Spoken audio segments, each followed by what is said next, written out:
Chapter 8 Heaven's net is wide-meshed, nothing escapes it. Part 1. The rain was cold, light and thin. Long thin strands of rain fluttered amongst the parasol trees in the courtyard. The rain entangled parasol leaves and gloomy hearts alike. Dragon Fifth had reached the end of the long outer corridor, but he didn't walk out. He, too, was reluctant to get wet. Liu Qingji walked up and stood behind him. Dragon Fifth knew Liu Qingji was there, but he said nothing. Neither did Liu Qingji. They stood there quietly at the end of the corridor, watching the rain fall on the parasol trees in. They stood there for a long time. Power of who really is cruel. Dragon Fifth let out a long sigh. He is not only cruel to others, he is cruel to himself. Perhaps because he is at the end of his road, said Liu Qingji indifferently. And because he is at the end of the road, you're going to let him go?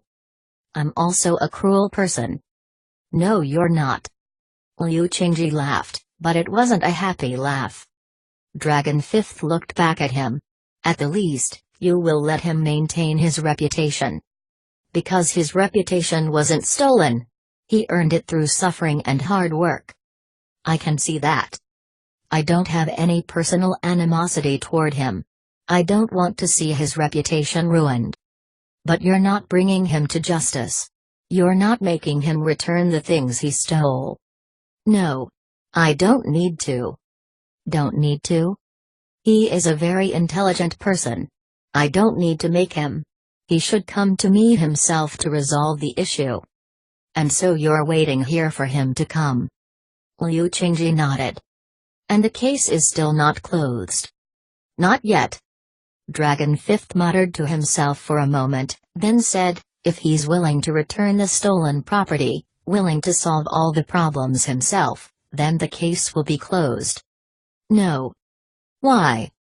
You should know why. Dragon Fifth turned his head and gazed at the distant, dark clouds. After a long time he quietly said, you can't let Kaya Hengbo go.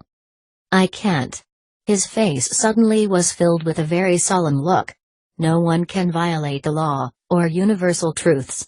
Anyone who breaks the law must be punished. Dragon Fifth looked back and stared at him. Who are you, really? Why are you investigating this matter? Liu Qingji didn't reply. You obviously are not who you say you are, said Dragon Fifth. But you also don't want to sell yourself out. Liu Qingji said nothing. Both Power of Who and I investigated your background, yet neither of us found anything to indicate you were lying. You really don't understand? I really don't. Liu Qingji laughed. When I encounter something I don't understand, I use a special method to deal with it. What method? When I don't understand something, I don't think about it. At least temporarily. And afterwards? Whatever the secret it is, it will be revealed eventually. You just have to wait patiently, and eventually you will figure it out. Dragon Fifth said nothing. Maybe he couldn't stop thinking about it, but he could stop asking.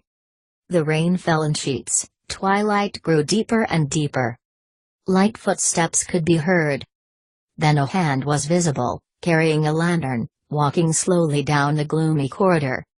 The lamplight revealed a head of white hair, and the face of Power of Who's faithful follower, the old doorman. His face was expressionless. He had long ago mastered the ability to conceal sorrow within his heart. The two guests have not left yet. We haven't. The old man nodded his head. Of course the two guests aren't gone. However, the master is gone. He's gone? The old man stared at the curtains of falling rain. A storm may arise from a clear sky. People have mornings and evenings, disaster and happiness. I never thought that the master's sickness would flare up again so suddenly. He died of sickness? The old man nodded his head. His rheumatism had long since seeped into his marrow. He's been a cripple for a long time, and to keep living down to this day hasn't been easy. His face was completely expressionless, but within his eyes could be seen a strange expression. It was hard to say if he was grieving for Power of Hu, or begging Liu Qingji not to reveal his master's secret. Liu Qingji looked at him, and finally nodded his head. Very well. So he died of sickness. I saw long ago that the disease was getting very serious. An expression of gratitude filled his eyes, and he sighed. Thank you. You really are a good person. The master did not misjudge you. Sighing again, he slowly turned and walked away down the corridor. Where are you going? Asked Liu Qingji. To announce the master's death. Where will you make the announcement? At Madame Autumn's. The man's voice was filled with resentment. If it wasn't for her, the master's illness might not have been so bad. Now that the master is gone, I will definitely make sure she knows. Liu Qingji's eyes shone. Don't tell me she will come here to pay her respects? She will come. He spoke one word at a time. She must come. The rain outside the corridor grew thicker and thicker. The old man walked out of the corridor, and the lantern in his hand was instantly extinguished by the rain. It seemed he didn't notice. Carrying the extinguished lantern, he slowly walked off into the darkness. Night had fallen, enveloping everything in blackness. After his crooked, emaciated frame disappeared into the night, Dragon Fifth let out a sigh. It seems you were correct. Power of Hu didn't disappoint. Liu Qingji also sighed. But, Dragon Fifth said, I still don't understand why Kaya Hangbo must come. I don't know either. So you're not going to think about it? Liu Qingji laughed. Because I believe that in the end, all secrets will be revealed. He turned and stared at Dragon Fifth. There's an expression I think you should never forget. What expression? Heaven's net is wide-meshed, nothing escapes it. The way of heaven is fair, but the guilty will not escape. His eyes shone in the darkness. Whoever commits crimes, they should each and every one forget about escaping justice. Part 2. Dusk. There is dusk every day, but every dusk is different. Similarly, every person dies, and yet there are many types of death. Some people die bravely and with honor, others die in an ordinary and humble way. Power of Hu's death was neither ordinary nor humble. Many had come to his mourning hall to pay respects. Some were his disciples and friends, others merely came to because of his reputation. There was one person missing. Madame Lovesickness had not arrived. Liu Qingji wasn't anxious. He hadn't even asked about her. And he hadn't stopped Dragon Fifth from leaving. He'd known all along that Dragon Fifth would leave, the same as he knew Kaya Hangbo would arrive. Dragon Fifth seeing her would only complicate matters. Kaya Hangbo would come, so Dragon Fifth had no choice but to leave. When seeing Dragon Fifth off, he'd taken him to the end of the corridor and said, I'll definitely come looking for you. When? When will you come? Liu Qingji laughed. When it's time to drink, of course. Dragon Fifth laughed. I always drink at Heavenly Fragrance. The morning hall had been set up in the spacious, ancient main hall. Liu Qingji was nowhere to be seen, only the white-haired old servant, along with effigies of a virgin boy and a virgin girl, keeping vigil over the coffin. The night was deep. Eerie lamplight shone onto the exhausted face of the old servant. He himself looked like an effigy. Mourning couplets, written on strips of white cloth, were hung all about, and there were piles of paper effigies of houses, horses, ships, and other lucky objects. These things had been gathered in preparation to be burned on the nights of receiving the third and accompanying night. The effigy of the horse cart was remarkably true to life. It had a man leading the horses, a man driving the cart, even extra helpers, horse tackle and whips. Their livery and their faces were all extremely lifelike. It was unfortunate that Power of Hu couldn't see them. The night wind was dull and desolate, the lamplight flickered, and then the shadow of a visitor floated into the room. The visitor was wearing mourning clothes on top, and underneath, the dark clothes of someone who wishes to remain hidden at night. The old servant raised his head and glanced at him. The man knelt down, and the old servant knelt alongside. He kowtowed, and the old servant kowtowed with him. When a famous hero of the martial world like Power of Who passes away, it's relatively common for unknown figures of the giant world to come in the dead of night to pay respects. It wasn't an unusual thing, and was nothing to be shocked about or to even ask questions about. And yet, this night visitor asked, "Master, who is really dead?" The old servant nodded his head. But the old man was fine just a few days ago. How could he suddenly pass away? "A storm may arise from a clear sky," said the old servant gloomily.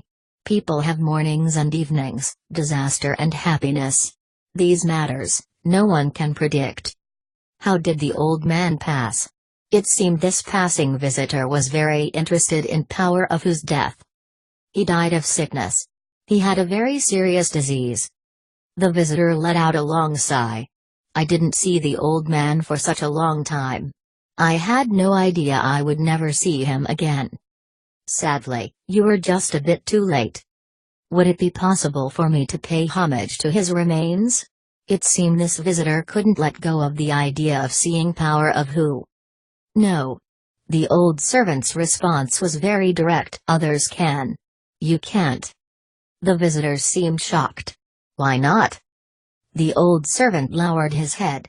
"Because he didn't know you." The visitor seemed more shocked. "How do you know that he didn't know me?" "Because I don't know you," replied the servant coldly.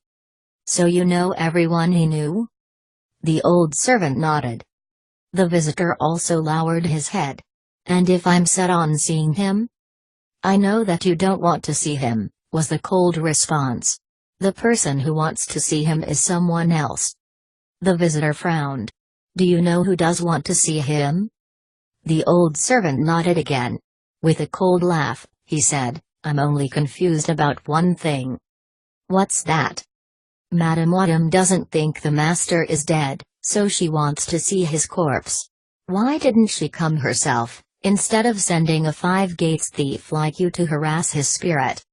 The visitor's face changed. His hands flipped out to reveal a pair of poison-coated deerskin gloves. The old servant refused to look at him.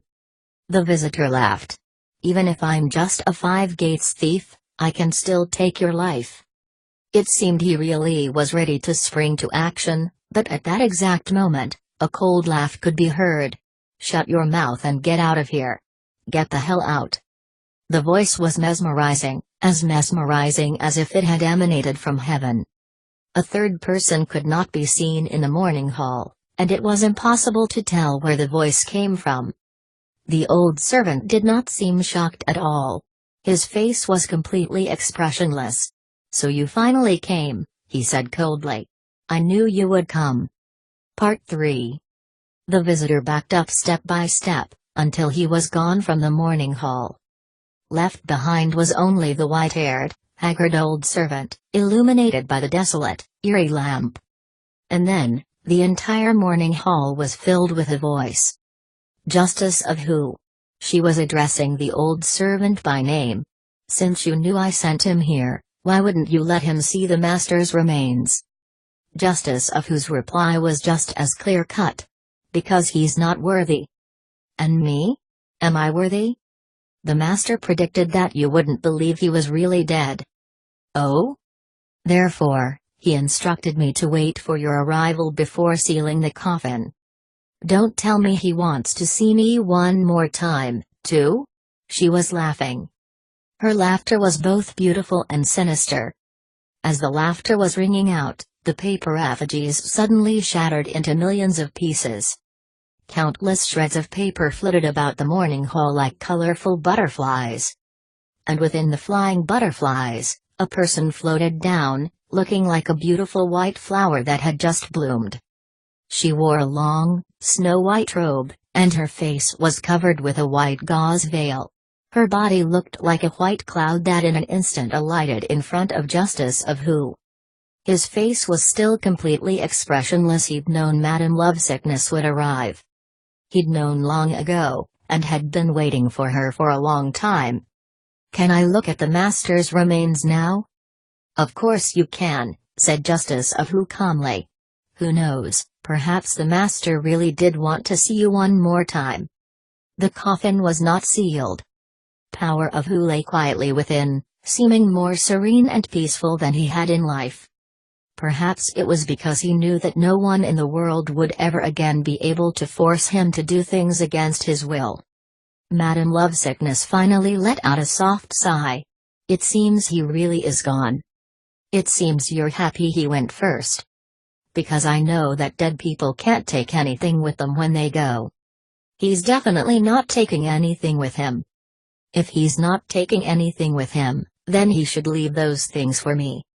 What should be given to you has already been given. Where? Right here. And why don't I see anything? Because what you promised to bring to him is not here. Even if I brought it, he couldn't see it. I could see it. Unfortunately, I didn't promise you. Huyoer isn't your daughter. Justice of Hu said nothing. Where are the items? Right here. I still don't see anything. Because I don't see Huyoer. Madame Lovesickness laughed coldly. I'm afraid you'll never see her again. Justice of Hu also laughed coldly. In that case, you'll never see the things you want. At the least, I can see one more thing. Oh? At the least, she said coldly, I can see your head fall to the ground. Sadly, my head isn't worth even one coin. Worthless things are sometimes very desirable. In that case, come get it whenever you want. Madame Lovesickness laughed. You know very well that I'm not going to kill you. Oh? As long as you have at least one breath left, there's still a way for me to get you to tell the truth. Her hand suddenly flicked out like an orchid. Justice of Hu didn't move. Another hand suddenly shot out like lightning to meet hers. There was no third person in the hall, so where did the hand come from? Could it be that it came from within the coffin? The hand did not shoot out from the coffin. It was neither a dead hand, nor a hand made from paper. The effigies were already shattered into the countless shreds that still fluttered about like butterflies. I was also waiting for your arrival. From within the fluttering butterflies appeared a smiling face. Liu Qingji laughed. But within his laughter could be heard an unspeakable pain. Because, the energy of his palm strike had already lifted up Madame Lovesickness's gauze veil. He could finally lay eyes on her face. From the very beginning, he would never have been able to guess that this gloomy, mysterious woman was actually Huyoer. Part 4. Dragon Fifth was wrapped up in a marten coat, reclining on the long, narrow couch. He stared at the dead woods outside the window and muttered, "How come it hasn't snowed at all this year?" No one responded to him, and he didn't expect anyone to. Qin Hua didn't speak very often. When a person begins to talk to oneself, it indicates that they are beginning to grow old. Dragon Fifth had heard this saying before, but forgot who said it. Don't tell me I really am growing old? He felt at the wrinkles in the corners of his eyes, and suddenly an indescribable feeling of loneliness welled up from his heart. Qin Hua was warming wine for him. He seldom drank wine, but lately he had been drinking 2 cups every day. When will you come? When it's time to drink, of course. Suddenly, the light sound of footfalls could be heard from outside.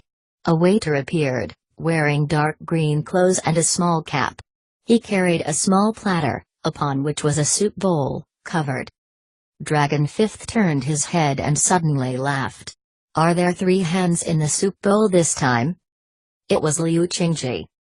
Smiling, he lifted the lid of the soup bowl and said, "There's only 1 hand in here, a left hand." Inside the soup bowl was the paw of the bear, which Dragon Fifth had ordered earlier, and had been slowly cooked for an entire day. The wine was warmed. "I knew you would come," laughed Dragon Fifth. "You came just at the right time." Qin Hua had already filled 2 cups. "You're not drinking?" Liu Qingji asked him. Qin Hua shook his head. He glanced at Liu Qingji and then turned his head, his face expressionless. Liu Qingji gazed at him and suddenly thought of the white-haired, haggard old servant, the man with a face like a dead tree, Justice of Hu. Every time he looked at Justice of Hu, he couldn't help but think of Ken Hua. Could it be because they were the same type of person? Anyone who tried to guess their thoughts from the expressions on their faces would never succeed. What was Liu Qingji thinking now? He was smiling, but the smile was dim, just like the overcast weather outside. This really is good weather for drinking. Dragon Fifth looked back at him, smiling. So I prepared a pot of wine, especially for you. Liu Qingji drank a cup. And it's good wine. He sat down, and his smile brightened a bit. A cup of quality wine will always brighten the spirits. Dragon Fifth stared at him. You just arrived? He asked. Yes. I thought you would arrive a few days ago. I arrived late. Dragon Fifth laughed. Arriving late is better than not arriving at all. Liu Qingji sat silently for a long time, thinking. You're wrong, he said suddenly. Sometimes not arriving at all is actually better. He obviously was not talking about himself. Who are you talking about? Asked Dragon Fifth. Liu Qingji drank another cup. You should know who I'm talking about. She really appeared? Yes. You saw her? Yes. And you recognized her? Yes. Don't tell me she really was who you were. Liu Qingji downed his fifth cup. She obviously wasn't the real Hu Yuer. You've never seen the real Hu Yuer, have you? Liu Qingji nodded, and finished his sixth cup. Dragon Fifth continued, she abducted the real Hu Yuer and used her to blackmail Power of Hu, then impersonated her to meet with you. Liu Qingji downed the seventh cup. Do you want to know what happened to her in the end? He asked suddenly. Not really. He was smiling, but the smile was even more gloomy than the weather outside. I knew a long time ago what kind of person she is. But you don't know what happened to her in the end. I don't need to know. A person's nature will dictate their end. He forced out a laugh. Heaven's net is wide-meshed, nothing escapes it. The way of heaven is fair, but the guilty will not escape. I haven't forgotten this. Liu Qingji wanted to laugh, but couldn't. He had drunk all the wine in the jug. Dragon Fifth drank a cup. I never could figure out what kind of person that old man was. You mean Justice of Hu? Dragon Fifth nodded. I actually suspected that he was the real Power of Hu. Ah. In fact, I even suspected that they were the same person. I don't understand.